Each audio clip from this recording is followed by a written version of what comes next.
When you observe the world around you, you see a mix of individuals, some kind-hearted, others with challenging pasts. But consider this. Do people intentionally put themselves into risky situations by committing crimes? It seems unlikely. This very question intrigued our main subject, Dr. Philip Zimbardo, leading him to conduct a groundbreaking experiment with unexpected results. Let's delve into this interesting discussion. On a summer morning in 1971 at Stanford University, Professor Philip Zimbardo and his colleagues embarked on an experiment to explore the influence of situational factors on human behavior. The events of the next 6 days would be both revealing and concerning. In the basement of Stanford University's psychology department, they constructed mock prison cells and offices for the guards. They recruited students for this study, offering $15 per day as an incentive. The plan was to run the experiment for 2 weeks, but the outcome would soon necessitate a change in plans. Approximately 24 students were selected after rigorous psychological testing to ensure they were healthy and stable. With these preparations complete, the experiment began. Professor Zimbardo divided the 24 students into 2 groups. 12 became prisoners and 12 became guards. Guards received minimal training and no specific guidelines, while prisoners were given basic rules to follow. Initially, the guards merely enforced the rules without much intensity, a quite mild start that was soon to change.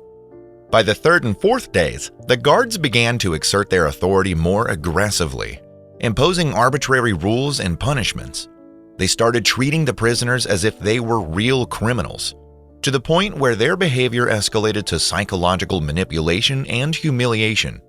They also withheld meals, causing visible distress among the prisoners who began to show signs of depression and anxiety. On the 5th and 6th days, the situation deteriorated further. Guards enforced harsh physical tasks and humiliating chores, significantly impacting the prisoners' mental health. Witnessing the escalating cruelty and prisoners' distress, Professor Zimbardo and his colleagues decided to terminate the experiment on the 6th day. The experiment led to a profound conclusion. Ordinary individuals can become perpetrators or victims of abuse under certain conditions. It revealed that circumstances significantly influence behavior. One of the most telling aspects of the experiment was how quickly the participants adapted to their roles, highlighting the powerful influence of situational dynamics over individual personalities. We saw how regular students, when placed in authoritative roles, could become harsh and unrelenting, demonstrating the powerful impact of situational factors on behavior. Does this mean those who commit crimes are simply products of their environment? Are they not entirely responsible for their actions? This experiment suggests that we are heavily influenced by our surroundings, challenging the notion of absolute personal responsibility. The Stanford Prison Experiment has since become a cornerstone in the study of psychology and human behavior. It underscores the extent to which situational factors, rather than inherent personal traits, can influence behavior. This raises significant questions about the nature of responsibility and morality. The ethical implications of the Stanford Prison Experiment are profound. Zimbardo himself has reflected on the ethical boundaries crossed during the study. The well-being of the participants was compromised as they endured psychological and emotional abuse. This aspect of the experiment has led to significant changes in how psychological studies are conducted, emphasizing the necessity of ethical oversight and the protection of the participants. One of the most notable outcomes of the experiment was its impact on our understanding of power dynamics in human behavior. It demonstrated that under certain conditions, people could commit acts that go against their moral principles. This finding has been applied in various fields, including criminal justice, military training, and organizational management, to better understand and mitigate the effects of power and authority. The experiment also shed light on the concept of de-individuation, where individuals and groups lose self-awareness and become more likely to engage in atypical behavior.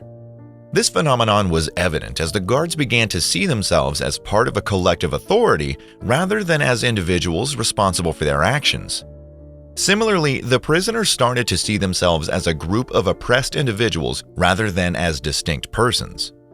In the broader context, the Stanford Prison Experiment has been compared to real-world situations where similar dynamics occur. Historical events, such as the abuses at Abu Ghraib prison, have drawn parallels to the findings of Zimbardo's study. These real-life occurrences further validate the experiment's relevance and the importance of understanding the mechanisms of authority and submission. Despite its controversial nature, the Stanford Prison Experiment remains a pivotal study in psychology. It continues to be a subject of discussion, analysis, and debate, offering valuable insights into the darker aspects of human nature. In conclusion, the Stanford Prison Experiment revealed the profound impact that situational factors can have on human behavior. It challenged the traditional view of behavior being solely as a result of individual personality traits and highlighted the importance of context. So, does this mean that people who commit crimes are not fully responsible, but are shaped by their circumstances? And does this mean everyone punished by the courts is innocent? It poses a deep question. Are we all just products of our environment, shaped by forces beyond our control? I hope you've learned something useful today, and thank you for watching.